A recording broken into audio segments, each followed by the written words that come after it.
ఆ అమ్మాయికి ఎవరూ లేరని ముందే తెలుసుంటే ఈ సంబంధాన్ని అప్పుడే వద్దనుకునేవాళ్ళం.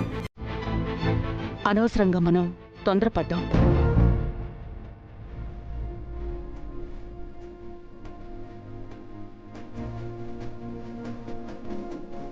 ఆలోచించు వదినా, ఆలోచించమని నేను అప్పుడే చెప్పాను. నా మాట ఎవరైనా పట్టించుకున్నారా? ఇప్పుడు చూడు, ముందుకు వెళ్ళలేము, వెనక్కి తగ్గలేము. ఇప్పుడేమైంది అత్తయ్య? వాళ్ళకి ఎవరూ లేకపోతే ఏంటి, మనమంతా ఉన్నాం కదా. మనం వాళ్ళ బంధువులం కావా?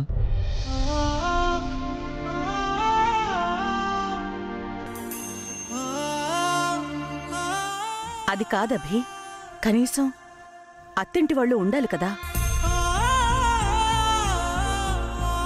మేమున్నాం కదా వదినా. వసు మాకు కూతురు లాంటిదే.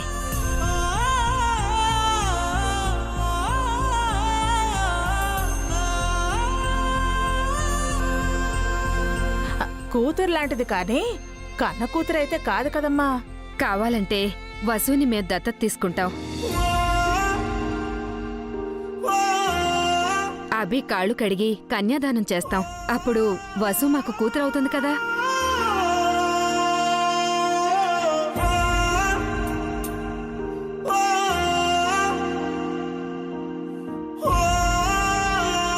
ఎవరూ లేని వాళ్ళకి దేవతలు చుట్టాలే బంధువులు. అందరూ మనవాళ్లే అనుకుంటే అంతా ఒకే కుటుంబం. అనుకోకపోతే ఎవరికి వారే ఏకాకులం. అది కాదన్నయ్యా, పాడి మోయడానికి నలుగురు, పెళ్లిలో కలవడానికి 10 మంది ఉండాలంటారు కదా. ఇంకా చాలా ఆపండి అత్తయ్య. రేపు పెళ్లి పెట్టుకొని ఈ విషయాలు ఇప్పుడు మాట్లాడడం మంచిది కాదు. ఇంతటితో ఇది మర్చిపోండి.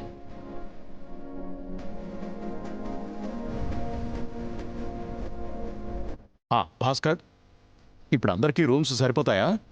సరిపోతే నాన్న, ఫోన్ చేసి బుకింగ్ కన్ఫర్మ్ చేస్తాను. నాన్న, మీకు విషయం చెప్పాలి. ఏంటభి? చెప్పండి అత్తయ్య. మరేం లేదన్నయ్యా, సంధ్య నగలు వసుకిద్దాం అనుకుంటున్నాను.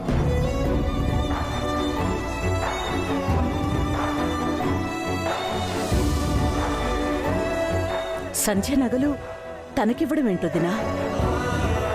వీటిని పెట్టుకోవడానికి ఇప్పుడు మన సంధ్య లేదు కదా. ఊరికే బీరువాలో ఈ నగలు మగ్గిపోవడం ఎందుకని అదే వసు ఒంటిపైనుంటే సంధ్యను చూసినట్టుంటుంది.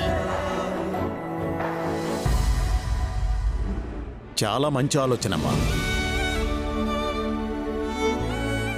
వసుని మీ కూతురుగా అంగీకరించడమే కాదు, సంధ్య నగల్ని వసుకిచ్చి మంచి పని చేస్తున్నావు. అదేంటండి, తనకి తనవాళ్లు నగలు పెట్టాలి గాని వీళ్ళివ్వడమేంటి?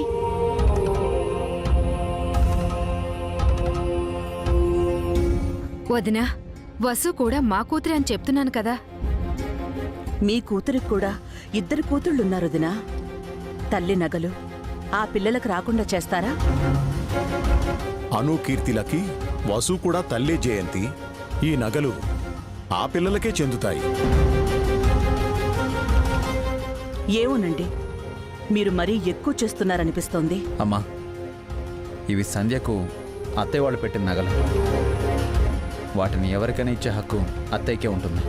నేను హక్కుల గురించి మాట్లాడటం లేదభి. తన విషయంలో మనం మళ్ళీ మళ్ళీ తొందరపడుతున్నాం అనిపిస్తోంది. మరీ ఇంత చనువు పనికిరాదు. మీకిష్టం లేకపోతే ఇవ్వనులే వదినా, మీ మనవరాళ్ళకే ఇస్తాను. ఇవ్వాలని నిర్ణయించుకున్నారు కదా, మళ్ళీ నా ఇష్టంతో పని ఉంది. మీకు నచ్చినట్టే చెయ్యండి. ఈ నగలను సంధ్య ఒంటిపై చూసుంటావు, రేపు వసు ఒంటిపై చూస్తావు. అప్పుడు మా అందరికంటే ఎక్కువగా సంతోషించేది నువ్వే జయంతి. వస్తాను వదినా, ఉంటానబి.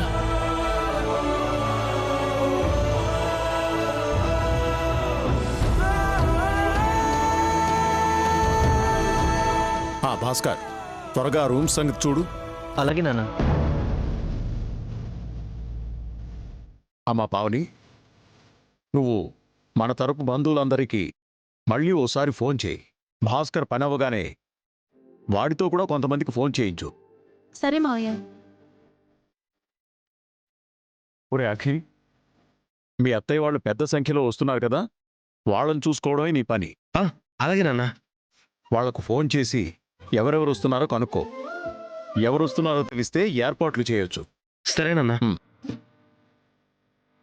జయంతి, నేను కూడా కొంతమందికి ఫోన్ చేస్తాను.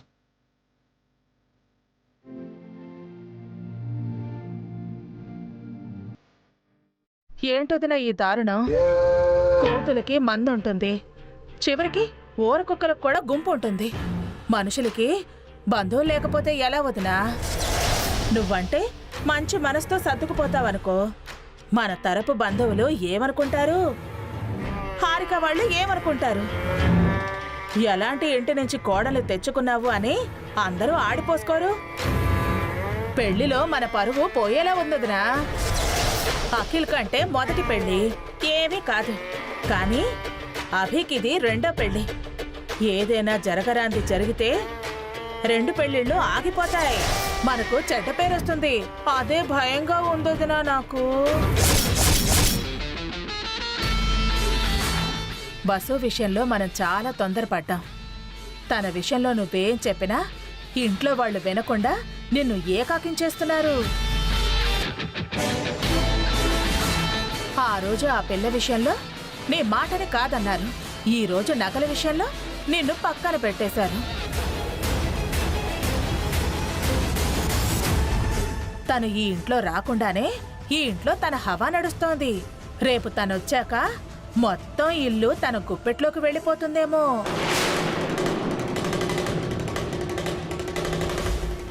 ఏంటోదినా, నేనిన్ని మాట్లాడుతున్నా నువ్వు మౌనంగానే ఉన్నావు.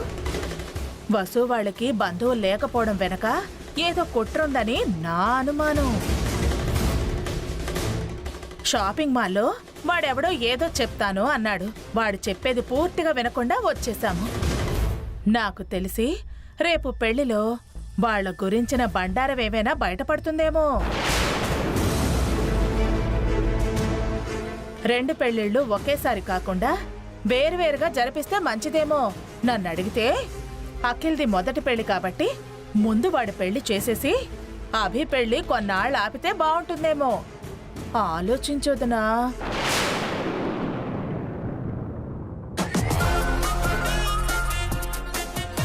ఇప్పుడు ఆలోచించి ఏం చేస్తాం వదినా?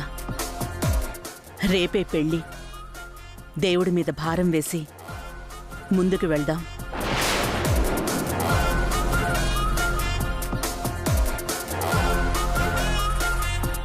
ఎంతో కష్టపడి 2 పేజీలు రాస్తే ఒక్క లైన్ చెప్పి చంప చెళ్ళు మనిపించాం.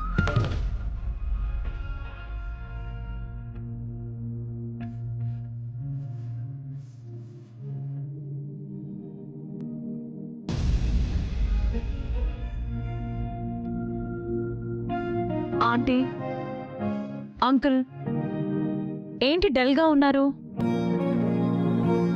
రేపు వసు పెళ్ళి. ఈ రోజు కోసమే కదా ఇన్నాళ్ళు వెయిట్ చేశారు. ఎంత సంతోషంగా ఉండాలి. ఏమైంది? ఇక్కడ మీరు ఇలా ఉంటే లోపల వసు కూడా డల్గా ఉంటుంది. తన దగ్గర మీరేదో దాస్తున్నారని డౌట్ పడుతుంది. అదేం లేదమ్మా. ఇందాక మగ పెళ్లి వాళ్ళ ఇంటి నుంచి ఫోన్ వచ్చింది.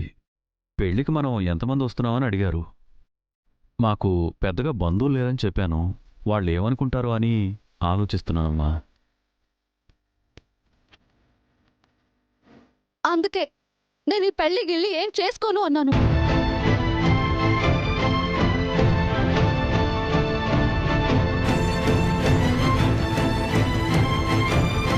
నా కారణంగా మీరందరితో మాటలు పడుతున్నారు. అవసరమా మీకు? ఇప్పుడేమైంది వసు? మీరు బాధపడుతున్నారు కదా. ఎవరు చెప్పారు? మీ నాన్నేదో అనడం, నువ్వు అలగడం సరిపోయింది. మన తరఫు నుంచి ఎంతమంది వస్తారు అని అడిగారు. ఇంతమంది వస్తారు అని చెప్పాము, అంతేగా. మరి ఎందుకు మొహం అలా పెట్టుకున్నారు? రేపు నువ్వు పెళ్లి చేసుకుని వెళ్ళిపోతావు కదమ్మా, ఇంట్లో సందడంతా పోతుంది. దాని గురించే అనుకుంటున్నాను. ఇప్పుడే మీరు ఇలా ఉంటే అప్పగింతలప్పుడు ఇంకెలా ఉంటారు అంకుల్? అలా బాధగా నన్ను ఇక్కడి నుంచి పంపించడం ఎందుకు? ఇక్కడే ఉండనివ్వచ్చు కదా. అబ్బా, నువ్వు మళ్ళీ మొదలు పెట్టుకు. నీ మెళ్ళో ఎంత త్వరగా 3 ముళ్ళు వేస్తే అంత మంచిది.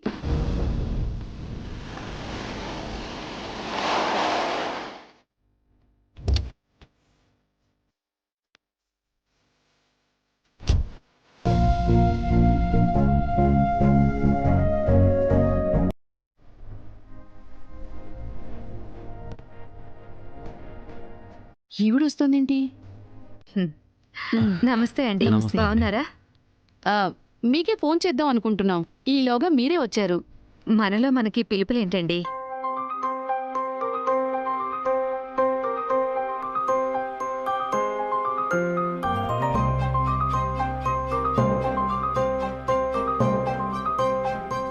చల్లగా ఉండమ్మా.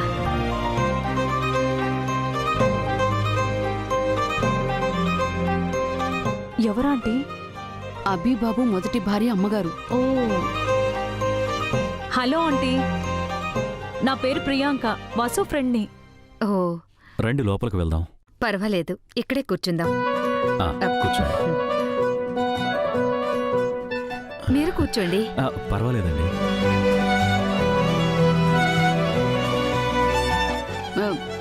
బావగారు రాలేదా? ఆయన డైరెక్ట్గా పెళ్లికే వస్తానన్నారు. నేనిప్పుడు ఎందుకు వచ్చానంటే ఈ నగలు వసుకివ్వడానికి.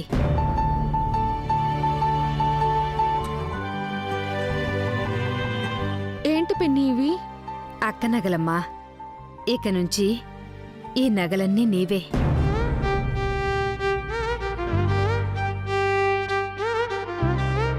ఇవి నాకెందుకు? నువ్వు మీ అక్క మొగుడిని లాక్కుంటున్నావు కదా, అందుకు శిక్షగా రాత్రి సంధ్య నా కల్లోకొచ్చి అమ్మా నా నగలన్నీ వసూకిచ్చే అని చెప్పింది.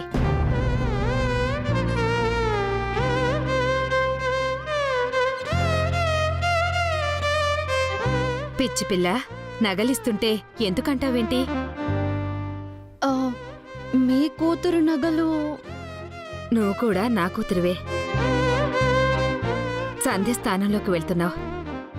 సంధ్య పిల్లలకు తల్లివవుతున్నావు. తన నగలు తీసుకోవా? వద్దు పిన్ని. తప్పు, అలా అనకూడదు. ఇదే మీ అమ్మిస్తే తీసుకోవా నువ్వు? మేము నగలు కొంటామంటే తను వద్దంది. ఏం వసు, నగలంటే నీకిష్టం లేదా? ఇవి నా పెళ్లికి ఇచ్చిపోవడం నాకిష్టం లేదు. ఈ నగలు నీకివ్వటం వల్ల ఎవరికీ కష్టం లేదు. ఇంకా పైనున్న సంధి సంతోషిస్తుంది. తీసుకోవే, ఈ నగలు వేసుకుంటే నువ్వు బాగుంటావు. ఏంటే? తీసుకోమ్మా. సంధ్య అక్కయ్య నగలతో నిన్ను ఆశీర్వదించిందనుకో. అది కాదు నాన్న. ప్రేమతో ఇచ్చినవి కాదనకూడదు వసు. నువ్వు నగలు తీసుకోకపోతే నా మీదొట్టే.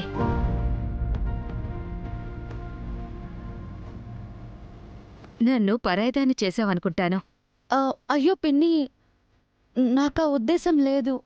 అయితే తీసుకో, ఇంకేం మాట్లాడుకో. నేను ఈ నగలతో అలంకరించి పెళ్లికూతుర్ని చేసి మంటపానికి తీసుకెళ్తాను. ఏంటి, ఊరికే నగలిచ్చి వెళ్తాననుకున్నావా? నిజానికి నేను ఆ ఇంటి తరపున పెళ్లికి రావాలి. కాని ఈ ఇంటి బంధువుగా రావటం అవసరమని ఇందాకే తెలిసింది. నన్ను మీ బంధువు అనుకోండి. మనమంతా ఒక కుటుంబం. ఏమంటారు?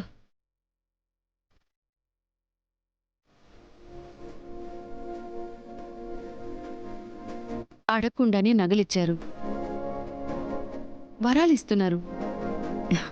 ఇంకేమంటావండి? వసూపాలిట దేవతలా వచ్చారండి. మీ మంచి మనసును ఎంత పొగిడినా తక్కువే. ఇప్పుడు మనం అందరం వసుని పొగడాలి. ఈ నగల్లో వసుని చూడాలి. తీసుకోమ్మా.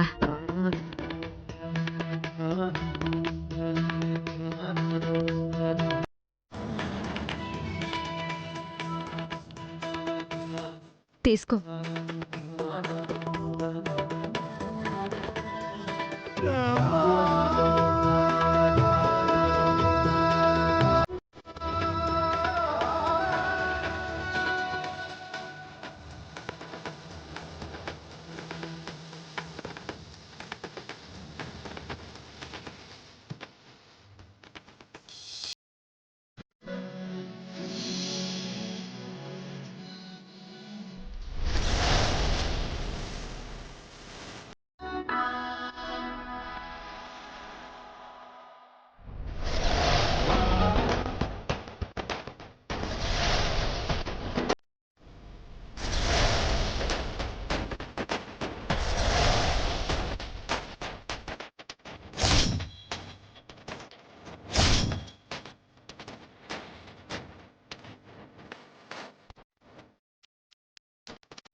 సామాన్లన్నీ వచ్చాయా? త్వరగా తీసుకురండి, టైం అయిపోతుందయ్యా. భాస్కర్, నేను మళ్ళీ కాల్ చేస్తాను. నాన్న చెప్పండి. రూమ్స్ అన్నీ రెడీగా ఉన్నాయా? ఉన్నాయి నాన్న. ఎవరికి ఎన్ని అలాట్ చేయాలో అన్నీ అలాట్ చేసి ఉంచాను. పంతులు గారి కబురు పెట్టావా? పూజా సామాగ్రిని పంతులు గారిని తీసుకురమ్మని కార్ పంపించాను నాన్న. బయలుదేరారంట వాళ్ళు. ఆడపిల్ల వాళ్ళు బయలుదేరారా? వసు వాళ్ళకి పావని ఫోన్ చేసింది నాన్న, వాళ్ళు బయలుదేరారంట. మరి హారిక వాళ్ళు? ఇందాకే ప్రేమంకుల్కి కాల్ చేశాను, స్టార్ట్ అయ్యామని చెప్పారు. గుడ్. ఆడపెళ్లి వాళ్ళు రాగానే వాళ్ళకి బ్యాండ్ మేళంతో స్వాగతం పలకాలి. వాళ్లను రెడీగా ఉండమని చెప్పు. అలాగే నాన్న. Hello,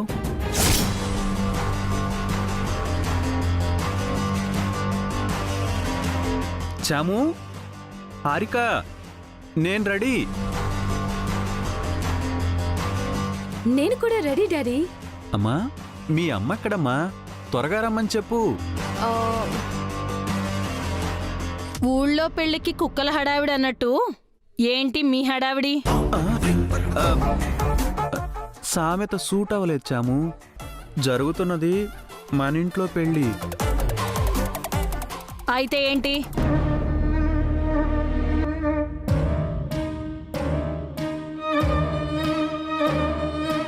కూర్చున్నావేంటి ma'am?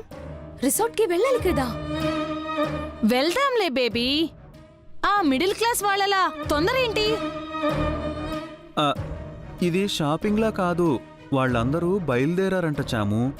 బయలుదేరని, కాసేపు ఆగి బయలుదేరదాం. Why ma'am?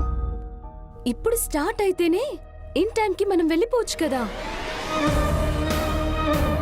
అందరితో పాటు మనం కూడా టైంకి రీచ్ అయితే మన స్పెషాలిటీ ఏముంటుంది బేబీ?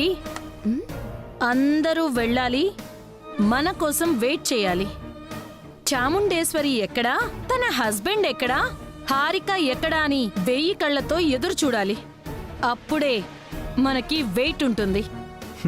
బయట ఎలాగూ అందరూ నన్ను చాముండి మొగుడు అంటారు, ఇంట్లో నువ్వు కూడా అలాగే అంటావా? మామ్, రిసార్ట్లో మనం 2 days ఉంటాము. మన ఇమేజ్ ని, సెలబ్రిటీ హోదాని షో చేయడానికి అక్కడ చాలా టైం ఉంటుంది. ఇప్పుడు వెళ్దాం ప్లీజ్. నా మాట విను బేబీ, నీకే మంచిది. వెంటనే బయలుదేరకపోతే అస్సలు మంచిది కాదు. ఎవరికి మంచిది కాదు? మన ముగ్గురికి. బెదిరిస్తున్నారా? నా టోన్ నీకు అలా వినిపించిందా? రాహుకాలం, యమగండం ఆన్ ది వే. రాహుకాలంలో బయలుదేరితే కారు ట్రబుల్ ఇవ్వచ్చు, యమగండంలో వెళ్తే ఏకంగా పైకే టపాకట్టేయచ్చు. శుభమాని పెళ్లికి బయలుదేరుతుంటే గండాలు చావులు అంటావా? నువ్వు బయలుదేరను అన్నందుకు చెప్పాను. ప్లీజ్ మామ్, వెళ్దాం. ఓకే, కార్ని స్లోగా డ్రైవ్ చేయమని డ్రైవర్తో చెప్పండి. ఎందుకు? ఓలాలో ఎడ్ల బండి బుక్ చేస్తాను. ఎంచక్క ఎల్లుండికి చేరుకోవచ్చు. ఏంటి నోరెక్కువ అవుతుంది? జోకు జోక్ చేశాను చాము, సీరియస్ అవకు. అక్కడ కూడా ఇలాంటి వెధవ జోకులు వేసావంటే అదే నోటికి జిప్పు వేసుకుంటాను. Shall we move ma'am? Okay sure. అమ్మయ్య, మొత్తానికి కదిలింది.